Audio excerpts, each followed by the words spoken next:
یہ ہے گولو، گاؤں کا سب سے شرارتی، بھولا اور تھوڑا سا سست لڑکا۔ اس کے کپڑے میلے، بال الجھے ہوئے اور جوتے پھٹے پرانے۔ ہر روز اسکول جاتے ہوئے وہ صرف ایک بات سوچتا، کاش میرے پاس بھی نئے جوتے ہوتے، جیسے اکرم کے پاس ہیں، جیسے سلمان کے پاس ہیں۔ ایک دن اسکول سے واپس آیا تو نانا جی مسکرا رہے تھے۔ گولو بیٹا آ جا، تیرے لیے تحفہ لایا ہوں۔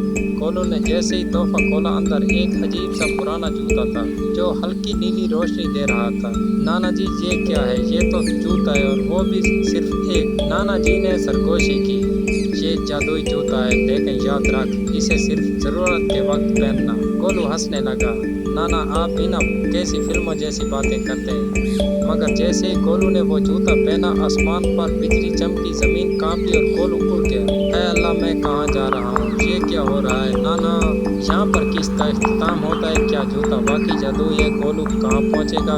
جانیے اگلی قسط میں۔ تو دیکھتے رہیے ہمارا یوٹیوب چینل اور سبسکرائب بھی یاد سے کر لیں۔